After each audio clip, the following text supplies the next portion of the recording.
Assalomu alaykum. Xodimlar yaxshimisizlar? Tuzukmisizlar? Charchamaysizlar, omonmisizlar? Hop, xudo xolasa yangi rubrika xayrli va barakatli qilsin. O'zi bitta ikkita mavzular haqida gapirmoqchi edim.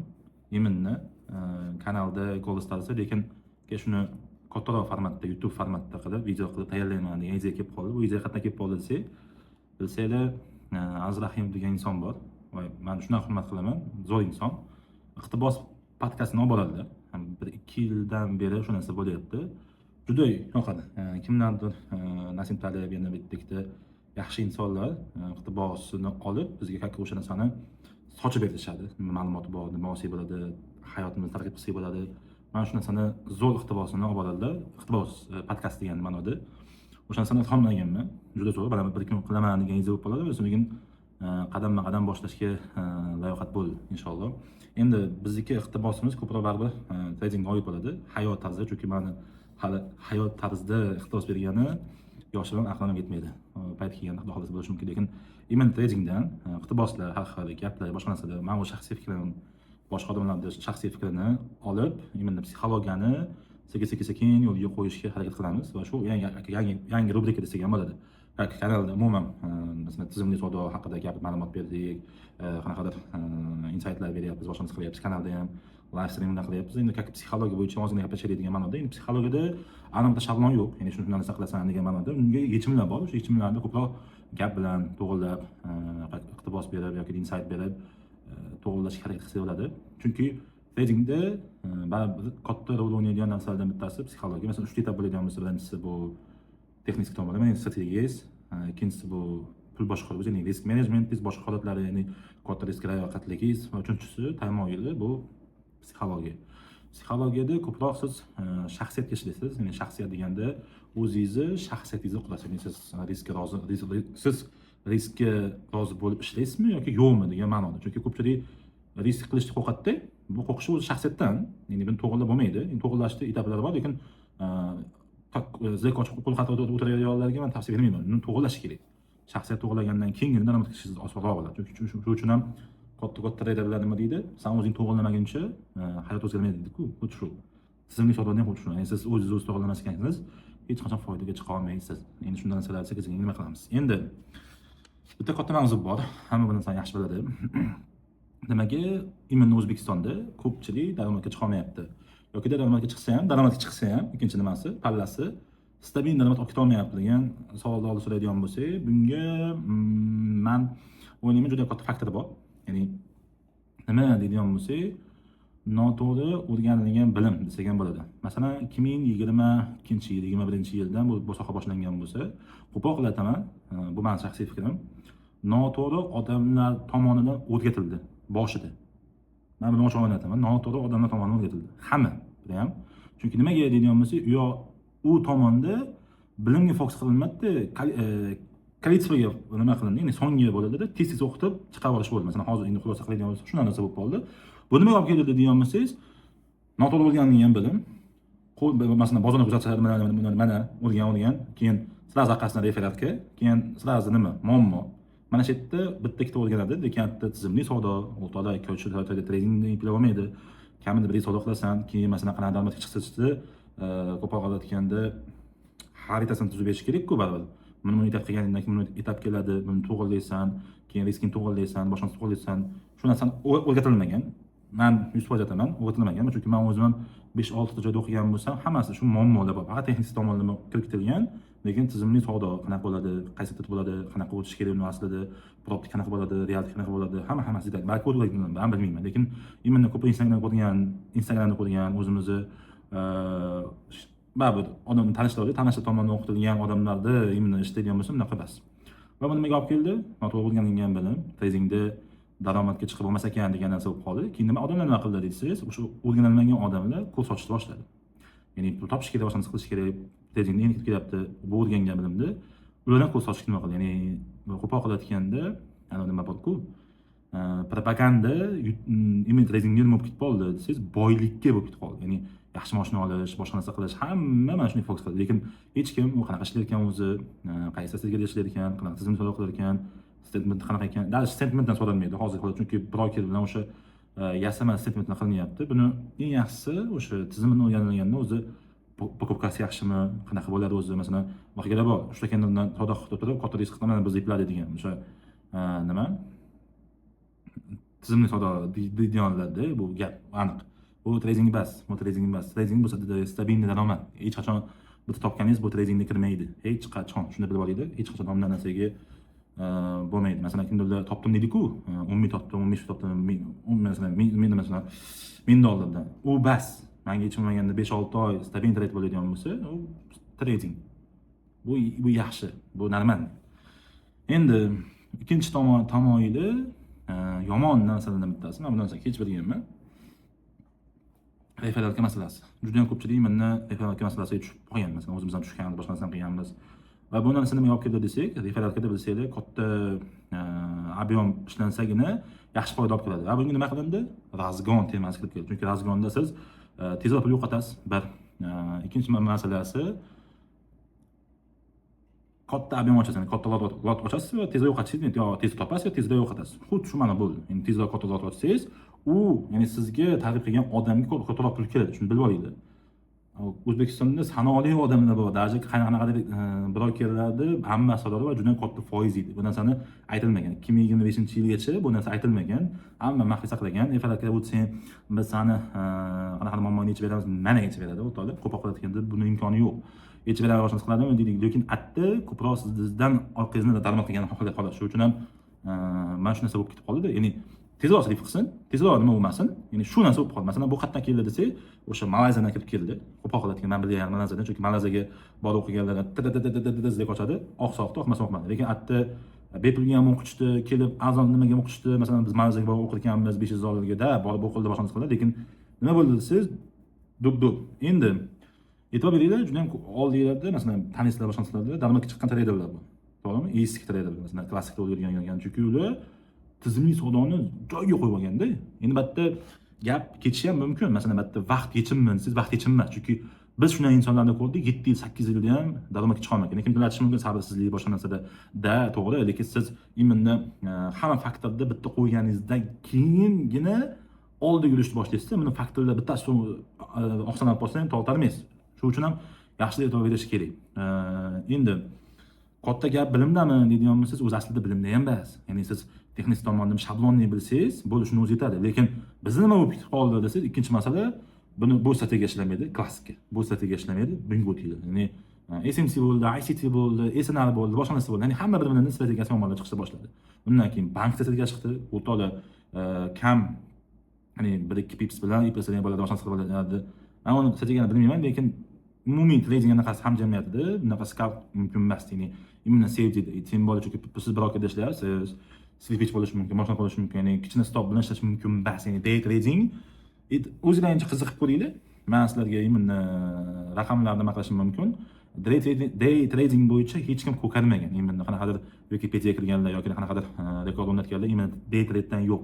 Day tradingdan CFD bo'yicha hech kim nima qila olmagan, stabildan o'tib qolmagan. Hamma yo swingdan yoki kratka sochishdan narsalarni zek ochib turib, katta stop qo'yib, katta risk qilgandan stabilni ishlangan. Tushunyapsizlarmi? Ko'proq baribir ko'proq o'sha prop firmalardagi, o'sha offline prop firmalardagi, hedge fonddagi buni sevdiga mo'ljallanganlarini hammasida swing. Любой investorlar nima qiladigan bo'lsa ham swing. Hammasida swing. Nima demoqchiman? Day tradingni qo'qarish juda ham qiyin. Shuning uchun ham bizda nima bo'ldi? Chunki siz swing qiladigansiz, ularga muammo, boshqa narsa bo'lmaydi. Chunki pul yo'qotish ehtimoli juda ham pastga ketadi. Shuning uchun nima qilindi? Bank strategiya, yana boshqa narsa bo'ldi-da. Ya'ni odamlarga bitta fokus propaganda tezroq pul yo'qotishga qaratilgan. Bu ochiqdan ochiq. Bu ham ochiqdan ochiq masalaga aytyapman. Balki tushunib yetganlar ham bor, tushunib yetmaganlar ham bor. Lekin ko'zlaringni ochinglar, bu juda ham katta propaganda. Tradingda hech qachon day trading bo'yicha iplab ketish ehtimoli kam. Ya'ni iplab ketganlar bor, boshqa narsalar bor, lekin juda ham kam. Juda kam. Shuning uchun ham shu narsaga yaxshilab qaranglar, e'tibor beringlar. Va endi sekin alhamdulillah to'g'rilanyapti. Yaxshi traderlar chiqyapti. Biz tanigan yaxshi traderlar ommaga chiqib o'zini haqida gapiryapti, psixologiya haqida gapiryapti, risk menejment haqida gapiryapti. Men o'ylayman juda ko'pchilik tushunib bo'ldi. Texnik tomondan muammo yo'qligini. Qayerda tushundim desangiz, odamlar qiloldi, o'xshamayapti, boshqa narsa qilmayapti. O'xshamay turgani u yo'nalish topolmayaptimi yoki boshqa narsa, yo'nalishdan topib boshqa narsa qilyapti. Endi keyingi etapga o'tdi, ya'ni level, ya'ni pul boshqaruviga, psixologiyaga, ya'ni texnik tomonlama tugating, texnik tomonlamani tugating. Siz ishlovchi algoritm hech bo'lmaganda 50% win rate'iga bir algoritm topib oladigan bo'lsa, masalan, trend liniyani ham filtr qo'shib turib, u ham 50%, ya'ni o'xshash ehtimoli 10 ta masalan nima qiladigan bo'lsa, 10 ta zekani beshtasi обязательно o'xshaydi. Mendan обязательно o'xshaydi. Endi bizda nima bo'ldi? Yana keyingi propaganda tezroq bo'lishga qaratildi. Ya'ni buni odam mashina olibdi, buni odam nima qilibdi, o'rtoqlar, biz soha shunaqa sohaki, siz ko'proq ishlagan sari, ko'proq nima qilgan sari sizni bilim darajangiz yoki optingiz oshadi va sekin riskka qobiliyatingiz oshadi. Lekin sirazi imkoni yo'q. Biznikida nima qildi? Buni odam mashina olib tezroq olishim kerak, boshqa narsa qilishim kerak. Ya'ni shu narsani juda oldin surib olishdi-da. Bu yomon. Endi hamma shu uchun ham tezroq bo'lish kerak degan narsa bo'lib qoldi. O'rtada imen tradingda tez bo'ladigan narsa, chunki tendensiya degan narsa bor. Tezda bo'ladigan yil bor. Masalan, 2024-yil, 23-yil juda tez bo'lgan. Bozorda juda volatilность katta, volatilность stabil bo'lgan. Ya'ni kirgan chiqqanlarda stop nisbatan kamroq qo'ysangiz ham o'lmagan yoki bemalol siz oldi tushgan, lekin 2025-yil, 2026-yil bu narsa bo'lmayapti. Butun dunyoda bo'lmayapti bu narsa. O'rtoqlar, butun dunyoda bo'lmayapti. O'xshamayapti. Mana shunaqa paytlarda siz o'zingizlarni qilish kerak. Bundan paytda. Bu narsa tez bo'ladi. Tez bo'lmaydi bundan payt. Chunki global iqtisodiyot tayyor turgan siz qanday boyimoqchisiz? Tasavvur qiling. Chunki ana u tilla tushganda 3 trillion pul yo'qoldi. Tasavvur qilinglar, tilla pastga tushib ketdi-ku. 3 trillion hamma pul yo'qotdi. Chunki hamma tilla pul tutgan ekan. Tasavvur qilyapsizlarmi? Qancha odam pul yo'qotdi? Ya'ni sizlar pul yo'qotmayapsizlar albatta. Hamma bo'lgan. Masalan, yaxshi topib turgan tezda topishlari mumkin, lekin bu holatda juda ham ehtiyotkor bo'lish kerak. Endi bu propagandatik tez bo'lishi mumkin emas. Endi shu narsa yo'qolib ketdi, sekin yo'qolyapti. Odamlar tushunyapti, alhamdulillah. Tushunmaganlar uchun yoki oldingizdagi odamlar uchun shu videoni qo'yib bering, tushunib yetsin. Ya'ni katta Fox iminni strategiyada bas. Chunki sizga zo'r strategiyani qo'yib bergan bo'lsa, sizning bilmasligingiz mumkin. Shunaqa nimalarda ko'rdik. Chunki biz masalan imin nima shu narsani juda ko'p nimasini qilaman deb statistikasini qildim. Masalan, meni hozirgi paytgacha o'qitgan o'quvchilarimiz ikkita nimasi bo'ladigan bo'lsa, tizim bir xil, psixologiya bo'yicha darsga o'tadi, boshqa narsa qiladi, hammasi kontrolda, insightlar berilyapti. Bu odam olib keta oldi, bu odam olib ketolmadi. Chunki bu odam o'zini qiynadi, riskka rozi bo'ldi, o'zini hamma detallarni narsalar to'g'riladi, shaxsiyatini to'g'riladi, boshqa narsa qildi, yaxshi odamga o'zgardi. Bu odam nima qildi siz? Yo, bu strategiya mana shu bas ekan, menga shundan ijara bo'lsinki, har kuni bir marta to'shib beradigan narsa. Bir marta to'shib beradigan narsa yo'q bozorda. Ya'ni meni qo'pol qilayotgan nima bitta setup qilsin, yaxshilab tiqib olay, keyin hammani borib ketaman. Unaqa narsa yo'q, o'rtoqlar. Unaqa narsa yo'q. Endi buni internetda ko'rgan bo'lsanglar kerak, tush traderlar masalan 300 mingdan 900 ming qilgan bitta nima qoravoy bor, otisimdan chiqib qoldi. O'sha, lekin u levelgacha qancha payt yetgan, qancha pullar slif qilgan, ya'ni do'xini oshirish uchun ular tillobga qilgan. Ya'ni slip qilgan topgan masalan 300 ming tikish uchun ham 300 ming topgan odamni tasavvur qilyapsizlarmi? 300 mingni noldan tikkani yo'q. Shu uchun ham bu narsaga yaxshigina opt kerak, yaxshigina harakat kerak. Bu boshida bo'lmaydi. Shu uchun masalan bu odamga o'xshamadi, bu odamda stabilni ketyapti. Lekin tizim bir xil, tushunyapsizmi? Tizim bir xil, tizim hammasi bir xil, risk hammasi update bo'ldi. Xo'sh, bu odam ko'proq fokus qilyapti, bu odam umuman fokus qilyapmadi. Ya'ni bu faqat natija tezroq bo'lsin, boshqa narsa bo'lsin. Probdan ham 2%, 3% risk bor, azalga berib yetib olib, tradingda siz ehtimollar nazariyasidan kelib chiqishlaysiz. Unda bitta zekosiz tepaga ketib oldi, bitta zekosi pastga ketib oldi yoki masalan bittada o'tib ketib qolish degan narsa yo'q. Biz masalan 10 tani oladiganmiz, 1% risk qilamiz. Bizda errorlar qutqaradi. Ya'ni 1 ga 2, 1 ga 3 bo'lganda batdagi stoplarimizni qoplab qo'yib oladi. Biznikilar nima qiladi? Bitta 1% qiladi. Keyingi stop olgandan keyin 0.5, 0.25, 0.10, 0.5. Ya bu qanaqa setup bu? Qanaqa risk management bu? Tushunyapsizmi? Shuni to'g'ri kelmaydi bu narsa. Shuning uchun maslahatim hammasini stabilni olib ketinglar. Tizimli savdoga sekin o'tish kerak. Agar bu ketish bo'ladigan bo'lsa, qanaqadir strategiyadan strategiyaga o'tadigan bo'lsangiz, yechim yo'q. Men aytyapman, chunki biz 7 yillik odamni ham, 8 yillik odamni ham ko'rdik. Bunaqa narsa yo'q. Internetda hamma narsaga ham ishona olmayman. Chunki hozir masalan sal pasayib qoldi. Endi biz ana fikrda-ku, ob'yom keldi, to'g'rimi? Ob'yom dedi, boshqa dedi, nima qildi dedi. Masalan, futureslar bo'yicha ishlaymiz deb, men hozirgacha bu narsani nima qilaman? Ob'yom iminni men futureslar bo'yicha sevdi bozorda ehtimoli juda ham kam deyman. Meni tillarda, chunki siz katta igro qilganni, kitlar qilganni imin nimadan bilishingiz juda ham qiyin. Endi scalping chunki tillarda katta igro, katta trendni nazorat qilish uchun mumkin. Kichkina nimasini bo'lmaydi. Bu narsa tushunyapsizlarmi? Mayli masalan ob'yomni endi shuni tushuntirib, tagancha shu berishni do'xini aytib bersin. Men shunga besh ketaman. Mana narsani juda ko'rmadik. Endi savol kelishi mumkin. Ob'yomlar ishlamaydimi desiz, ob'yomlar ishlaydi. Ob'yomlar klasterlar boshqa narsalar ishlaydi. Aksiya bozorida, ya'ni stok bozorida. Masalan, futuresda ham nisbatan ishlashi mumkin ekan. Sal o'shanda, chunki atda filtr qo'shsangiz ekan. Lekin sani biladi.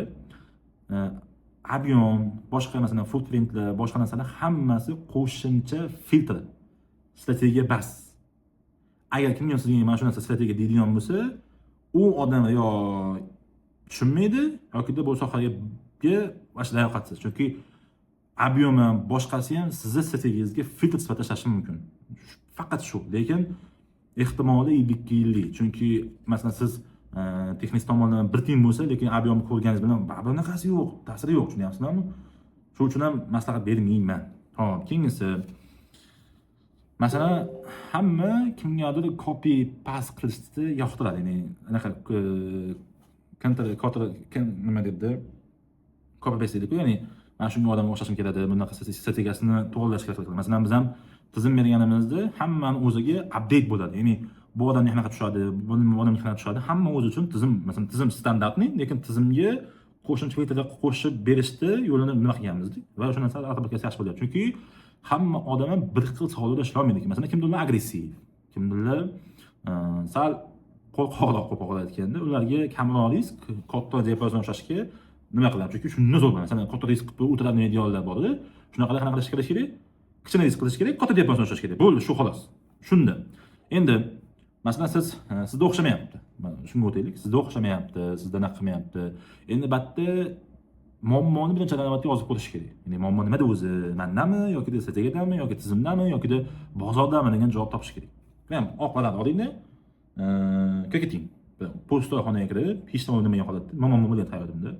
Bu menda bo'lyapti, boshqa masalada. Masalan, menda o'tirgan pul kerakligi uchun tezlashtiryapman. Bu sizdagi muammo. Chunki tezlashtirib bo'lmaydi umuman. Keyingi muammo masalan, menda scalp o'xshamayapti, day trade o'xshamayapti, stopimni ketyapti, boshqa narsa qilyapti. Demak, yechim boshqa nima o'tib ko'ring. Ya'ni qaysidir qarorlar sizga foyda olib kelishi mumkin. Masalan, sizda o'xshamayaptimi, qaysi muammolarni sizlar to'g'rilash kerak u narsani. Swing o'ting, katta time frame'dagi nimaga. Chunki katta time frame'dagi nimada hech qachon o'zini o'zi oq nima qilmaydi, minus tiqmaydi, oqlaydi har doim. Chunki katta time frame ko'pchilik aytadiki, men hayron qolaman hozirgacha. Katta time frame'da zo'r analiz qilyapman, kichik time frame'ga narsa olib ketadi. Bu 1 minutlik, hisob qilyapsizlarmi? 1 minutlik. Mana bugun telefonda nimada telefon zapis qilyapman. Mana hozir ko'zim nima qilyapti-yu, sal. Chunki kamera bu yoqda, nima bu yoqda. Shuning uchun ham bitta odam yozdi-da, tillarda sel ochmoqchiman, setup bo'ldi degandek qildi. Men shundan hayron qoldim. Tilda setup bo'ldi, sel ochmoqchiman degan narsa 20.03 da yozilgan. 20.03 desa qo'yinglar. Undan keyin men 20 minutdagi javob beryapman. 20.24mi, 25 shunaqa, Alloh alam. Bo'ldi, oching sel. Men masalan sizingiz bo'lib turgan bo'lsa, sel yopib bo'ldim. Narx unaqa qattiq harakatlanmagan, tushunasizlarmi? Narx unaqa qattiq harakatlanmaganda 20 minutda yopib bo'lingan. Desa qo'yapsizlar, qo'rqib yopib qoldim. Bu trading emas, ya'ni siz 20 minutda zerkoch bunaqa narsa yo'q. O'qiyapsizmi? Nada narsalar kattaroq stop qo'ying. Yechim shu. Har bir narsani qilib ko'ring. Yoqadimi, yoqmaydimi? Masalan, bizda ham aytamiz. Qilib ko'ringlar. Kimga narsani swing yoqmaydi. Chunki tez daromad qilishni. Bo'ldi, swing bo'lmaydigan bo'lsa, siz katta time analiz qilib turib, day trade uchun buni narsa qilib ko'ring, o'xshadimi? O'xshadi. Qalay, psixologiya sal o'zini yengil his qilyaptimi? Da, yengil his qilyapti. Bo'ldi. Siz masalan psixologiyasi tortmayapti o'sha narsani. Uni to'g'rilashning imkoni yo'q, chunki tortmayapti. Tushunyapsizlarmi? Masalan, menda scalpingni nimam yo'q, ko'tarmaydi psixologiya. Day tradingni ko'tarmaydi psixologiya. Chunki imенно bozorda holatni ham biladi. Masalan, stabil bozorda deydigan bo'lsa ko'tarish mumkin, lekin hozirgi bozorda yo'q. Nimaga masalan CRT'dan katta time frame bo'lib ketding yoki boshqa narsaga o'tib ketding degan yagona nimasi CRT'da vinet kamroq, atda ko'proq baribir psixologiya sinaladi. Chunki sizda kamroq stop qo'yasiz-da. Kamroq stop qo'yganingizda обязательно risk bilan katta bo'lmaydi. Men nima xohladim?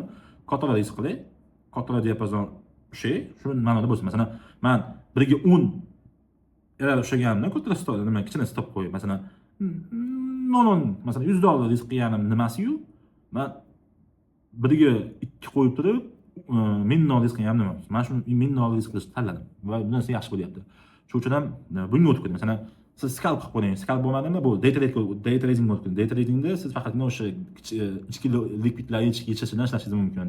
Yoki bu ham bo'lmayapti. Psixologiya ko'tarmayapti. Bo'ldi, day trade'ga yoki kratkosrochniy, ya'ni bir haftalik open high low close'ni belgilang. Masalan, narx ochildi, pastga yurayapti. Bu demak tepaga yuradi.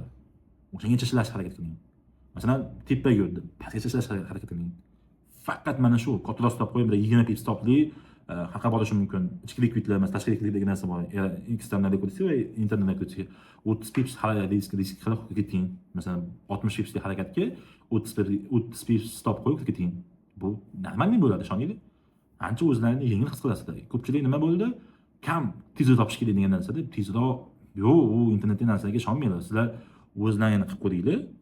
O'xshadimi? Yengil his qilinglar, bu o'tish kerak. Endi bitta yana bitta joyi bor. Men maza qilaman-da. Masalan, bilsanglar, prop kompaniyani men yomon ko'raman, ishlamayman. Ishlamagan sababi men tizimga tushmaydim desa, men tizimga tushadi. Prosta ularni qo'pol qilayotganda oxirida chichib qo'yishi yoqmaydi. Masalan, oxirida tips chichib qo'yishi yoqmaydi. Masalan, hozirgacha sanoqli o'quvchilarimizda blokka tushgan o'sha o'quvchilar prop kompaniyalar tomonidan, lar tomonlaridan. Masalan, men umuman ishlamayman. Endi baribir bor bitta ikkita nimada suhbat chaqirgan, boshqa narsa qilgan, o'xshamagan, bloklab tashlagan, payoutini bermagan, shunday narsalar bor. Iminni o'rtoqlar o'sha prop kompaniyalarda reklama qilmaydigan ambasadorlarga borib aytilganda, men bo'ldi xulaqsiz degan narsani ham nima qilinganda, tasavvur qiling. Shuning uchun ham nima qilmaymiz, prop kompaniyani maslahat qilmaymiz. Lekin degan joy bor. Bu sohada o'zi aslida bu investitsion soha bo'lgani hisobiga o'zingizni pulingizga savdo qilishingiz mumkin emas. Chunki o'zingiz pulga savdo qilganda baribir emotsiya berilasiz. Chunki siz tasavvur qiling, qo'pol qilayotganda ezilib, mehnat qilib topgan biz $10,000 pulingizni 5 oy davomida siz masalan risk qilyapsiz, har bitta $100 risk qilishni boshladingiz. Shuning uchun ham endi hammaga har xil. Kimning o'zini pul savdo qilib turib yaxshi bo'lishi mumkin. Agar kimdir o'zini pul savdo qilmay turgan bo'lsa, bu ham tabiiy. Chunki bu anaqasi bor. Endi nima qilish mumkin degan bo'lsak, ko'pchilikda bitta fikr bor, o'shani to'g'ri ketaman. Menda sevdida nimani balans ko'tarmoqchiman. Balans ko'tarish mumkin emas. E'tibor beringlar. Chunki любой paytda boltlarni berib olish mumkin. Sizlar nima qilishinglar kerak? 2000 mi, 3000 mi pul yetish kerak, to'plash kerak, yetish kerak, to'plash kerak. Ertadan tap yopilib bo'lganda o'sha pulni realga nima qilish kerak? Batta endi mana bu pul bor-ku, bu prop tekshgan pul. Endi bu anaqa mehnat bo'ldi, boshqa narsa bo'ldi, lekin bunni savdo qilsangiz bo'ladi. Chunki psixologiyani ko'taradi. Chunki siz propni topdingiz, propni nima qilasiz? Masalan, siz $500 risk qildingiz. Men anaqa patient teringiz $500 dedi. Siz masalan bunga oldingizda o'sha pulni yechdingiz. Endi bundan nima bor? Lekin siz trading topgan pulingizni risk qilish qobiliyatiga ega bo'lasiz. Lekin ko'chani topgan pulingizni qobiliyatga ega bo'lmaysiz. Masalan, shuncha yil boshqa biznesda topgan pulingizni, shu uchun. Masalan, investor bilan endi investor bilan ishlashda ham maslahat beraman. Endi kimbatda ikkinchi tomoni ham bor. Investor bilan ishlashda yaxshi tomoni va yomon tomoni bor. Chunki bizda O'zbekistonda hali investitsiya sohasi unaqa kuchli rivojlanmagan. Bizga hammasi trader mashhurlik qildi. Shuning uchun ham bilmadim hech qanaqa qilish kerak. Shu paytgacha hozir boshim qotadi. Chunki именно trading ishini qilmoqchi bo'lsangiz, katta balans kerak. Katta balans bo'lsagina siz foyda chiqishingiz mumkin. Chunki sizda stabilni qiladigan bo'lsangiz, tasavvur qiling, sizda $1000 pul bor. $1000 pul bilan qiyin. O'rtada 10,000 bilan bo'lsa yoki 15,000 bilan bo'lsa, sal bo'lishi mumkin. Chunki sizda topadigan pulingiz 2000 yoki 3000 bo'lishi mumkin, 30%. Lekin именно $1000dagi $200 $300 bo'ladi. Shu joyi ham bor. Shuning uchun ham shunga e'tibor qaratish kerak. Xo'p, nima qiladigan bo'lsak, hamma nimani qo'llab ko'ring. Bu strategik demayapman, e'tibor beringlar. Swing yo'nalishlar deyapman. Ya'ni katta tayinda bitta, kichik tayinda bitta, qaysi tushadi, qaysi yo'q sizga. Bitta narsani bilinglar. Hech bo'lmaganda 50% win rate'ga ega bo'lgan model topinglar, o'sha narsani backtesting qilinglar. Bir 5 yillik sizlar o'zlaringiz o'ylab tushdimi bu, tushmadimi? Chunki baqalar bor, sinarda o'tiradi-da, vash yomon ko'raman bor. Sinarda bor, shuna odamlarni demoqchiman. Bitta zakatlangan internet pastga to'qib qo'yadi. Keyin o'tiradi, qo'l qaltiradi. Bunaqa bo'lmaydi, chunki siz tradingda o'zingizni yaxshiroq his qilishingiz kerak, chunki siz kattaroq risk qilishga shunday qobiliyatingiz oshadi. Siz bitta dalini o'tira olsangiz, ertadan keyin sahar-pahar boshqa narsani olib olishingiz mumkin. Tasavvur qilinglar, bu mumkin emas bu narsa. Endi buni odam qilyapti-ku, u odamga bilasanmi, u qancha masalan internetda bitta nima bor? Aviomashinadan, klasslardan bitta trader bor, endi Twitterda o'shani aytishdi bir kun.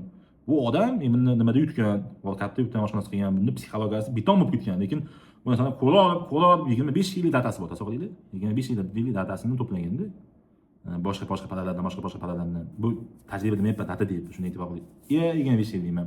15 yillik datasi bor. Tasavvur qilyapsizlarmi? Futures bo'yicha. shuni eplagan odamda endi qobiliyat bo'lishi mumkin. Bu odamda sanda o'xshamasligi mumkin. O'xshamadi masalan boshqa nimaga o'tish kerak. Eng yaxshi nimasi shu. Qilish kerak. Qilgan bo'lgandan keyin bek testni qilib ko'rish kerak. Zo'r tushdimi? Endi keyin realga o'tish kerak. O'zi aslida men sraz realdan boshlashga nima qilaman? Kamroq risk qilib, lekin kimdirlar ko'tarmaydi o'qish uchun ham masalan nima bor? Fixer deb bor. Treyni o'zida bek testni qilmaydi. Uni aytaman. Bek testingda mana fixer deb o'zida qiladiganimiz, men biladigan yagona katta nimalardan bittasi, gigantlardan bittasi shu. Qilasiz o'sha o'ng tomon yurishni boshlaydi. Enter qilasiz, boshqani qilasiz. Hammasi yetarli bo'ladi. Shu keyingi masalaga o'tamiz. Bu haqida ma'lumot berdim. Sekin-sekin qolganlarni to'g'ri ketamiz. Izimga tushganlarni gapirib ketyapman. 3-chi masala. Hozirgi holatda bitta narsani gapirib ber.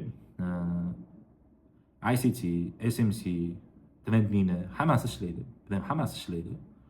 Uni to'g'ri filtr qilib qo'yishib, boshqa narsa bilan to'g'irlaganda hammasi adrobotkasi, chunki imенно hamma masalan esnafda ishlaydigan odamni taniyman. SMC da ishlaydigan odamni taniyman, lekin ko'rganman masalan nimada adrobotkasi yaxshi va keyingisi Trendline'da asqarik bor. Men to'g'ri tushunasizlar, men qanaqadir videosini ko'rmaganman, shuning uchun ham yaxshi deb o'ylayman. Boshqa odamlar bor, nimada yaxshi ishlaydi.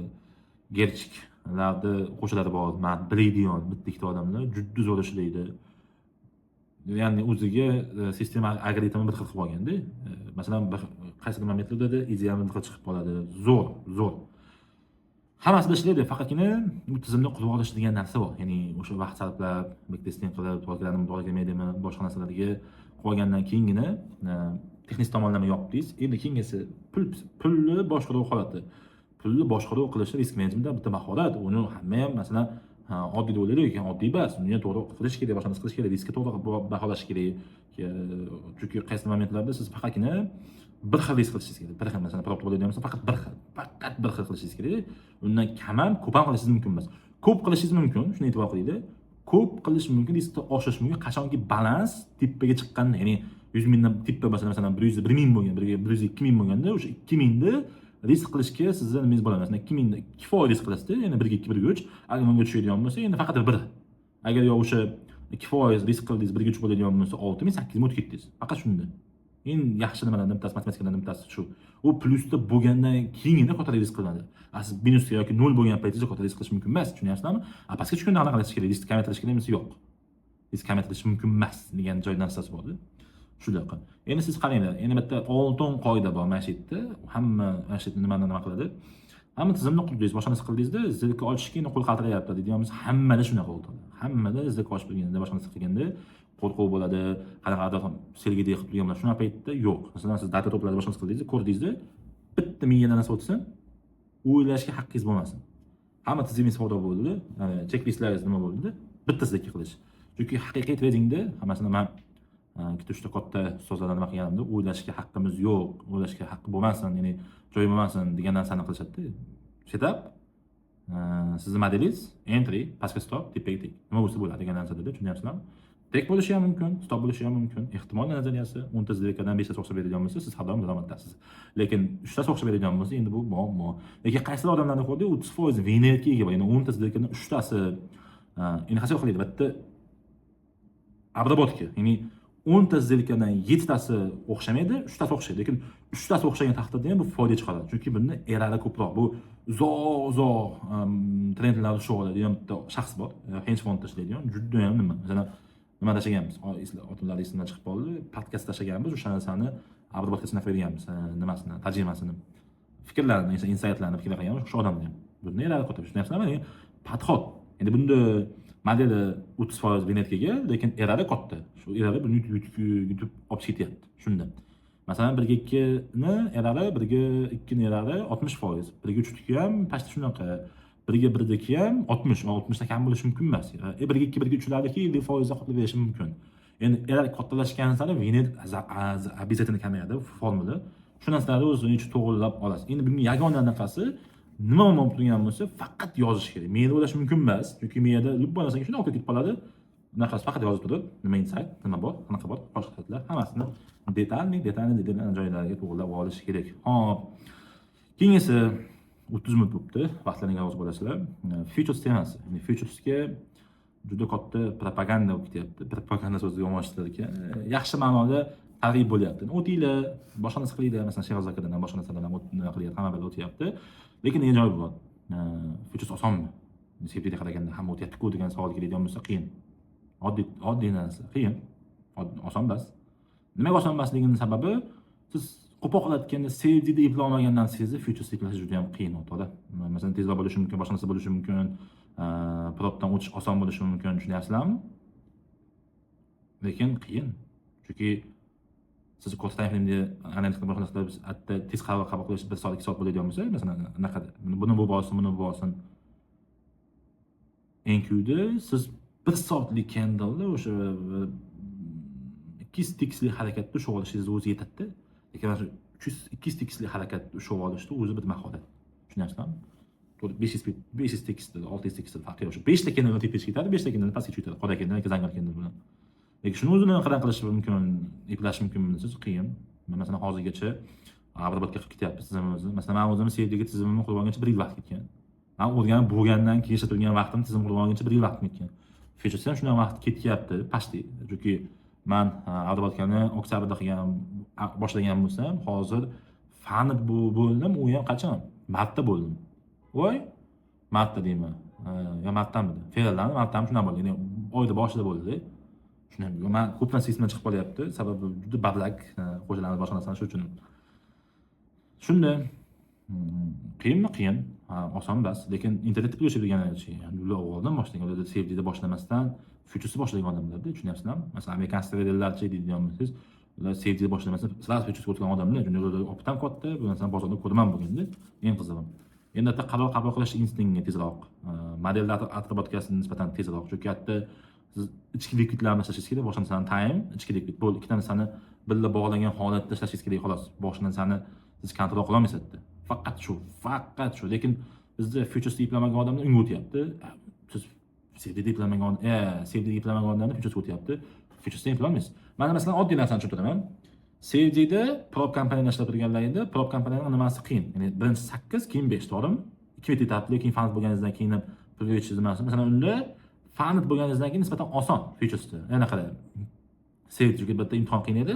Fanit sal osonroq bo'ladi. Masalan, anaqa konstitutsiya yo'q, boshqa narsasi yo'q, to'g'ri bor, targetda bor, bu target ham yo'dashi, shunaqa. Futuresda shuni teskarisi.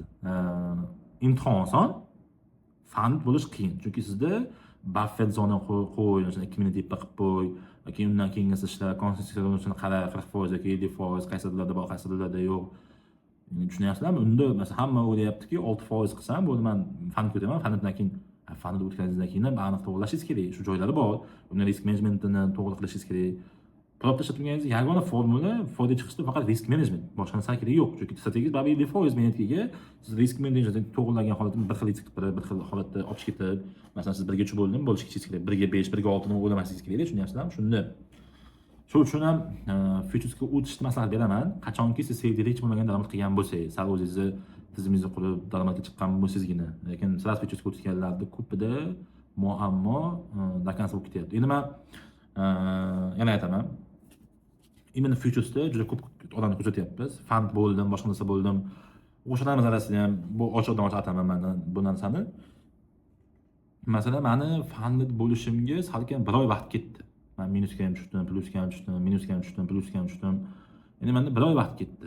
Men martda bo'libman, 1 oy vaqt ketdi. Shot yanvarda olingan, adashmasam, yanvar ichida savdo qilindi, 1,5 oy ekan. 1,5 oy ichida men fanit bo'ldim, hisoblayapsizlarmi? Fanit.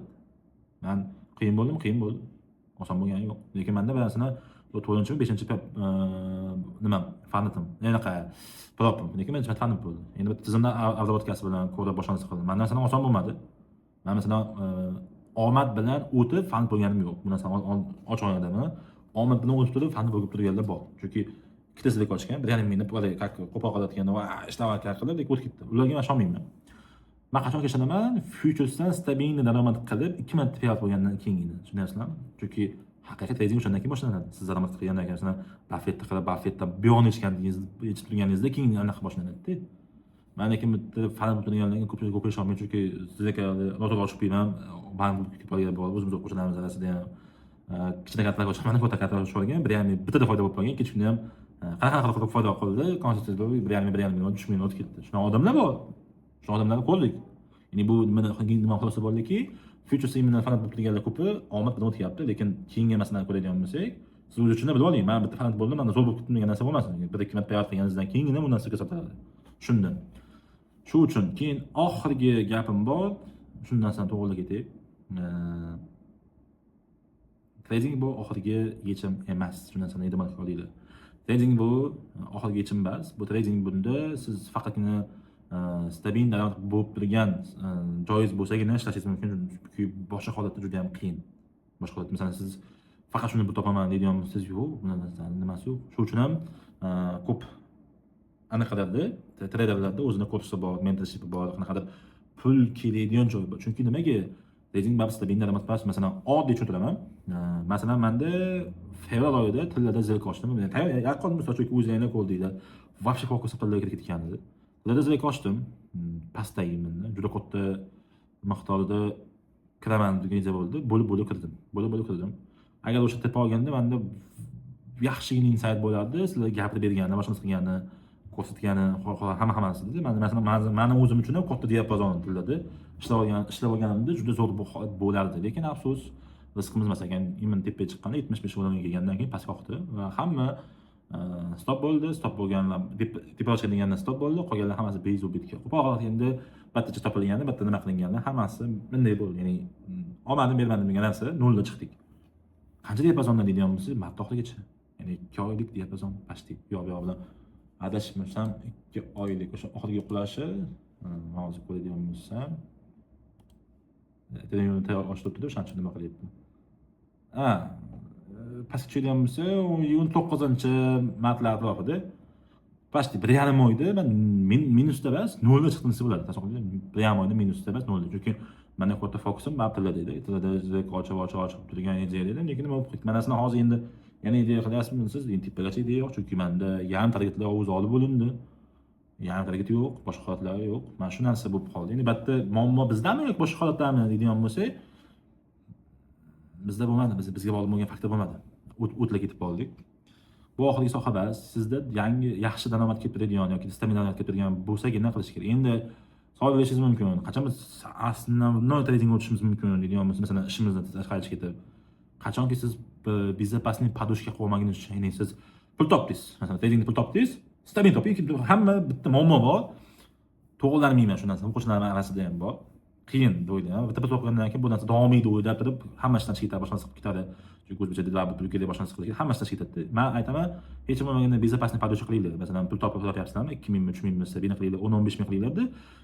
Sizlar masalan 5-6 oyga yashaydigan pulni qilinglar va keyin risk qilinglar o'sha narsani. Chunki o'shanda siz mana qanaqadir jackpot bo'lmaydi. Kimlar qanaqa qiladi? 3000 topdi yoki 3000 dan 6000 topdi, bir oy davomida bo'ldi. Qo'ygan men fokus qarataman-da. Ular o'ylaydiki, men fokus qaratsam ko'proq foydaga kiraman degan narsa bo'lib qoladi. Bu ham to'g'ri, shunaqa. Yana bitta muammo bor. O'qishni qo'shadi degan narsa bor-da. Безопасный подушка shuning uchun ham kerak. Shundan nima qiladi o'zlari uchun. O'zim безопасный подушка qilgandan keyingina risk qilib qo'yish kerak. Bunga uchun mumkin emas. Chunki любой pay o'xshama qiladigan bo'lsa, tabiiy. Masalan, 2026-yil, 2025-yil 3-kvartaldan boshlab bu yoqga boshlab bozor rasvo yuribdi. Bilan rasvo yuribdi, tepaga chiqadi, pastga tushadi. Yevroda hozir kurs teması yaxshi deb beqaror ketyapti, chunki bias pastda normalniy nima qilingan, risk qilingan, o'sha bilan ketyapmiz. Yaxshi aytganimizga ketyapti. Qaysi valyuta bu ham jinniy qoladi. Masalan, bir oldim, bu ham jinniy qiladi. Men tushunyapsizlarmi? Bu ham jinniy qilibdi.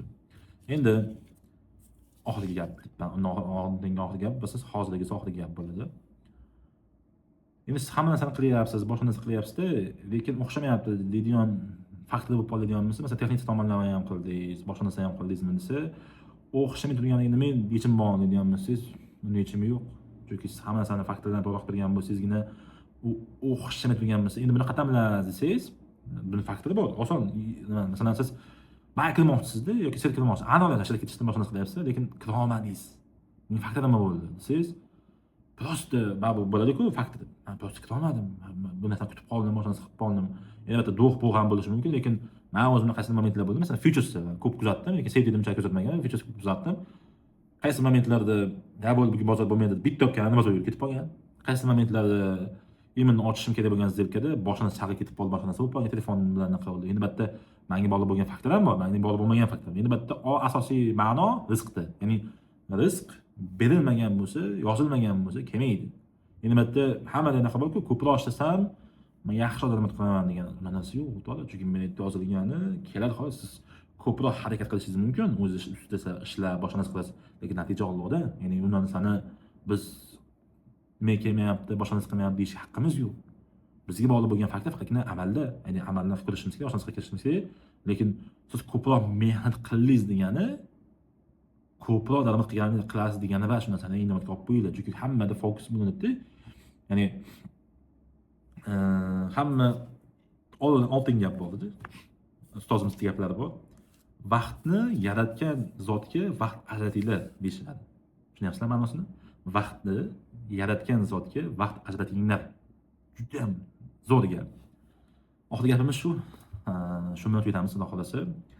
Yana chiqishni xohlasalar, kommentda o'sha plus minus boshqa narsalarda yozsangiz, xudo xolasa manfaatli bo'ladi. O'zi ham 40 minut gapiribman. Alloh xayr qilsin. Hammaga rahmat. Charchamanglar.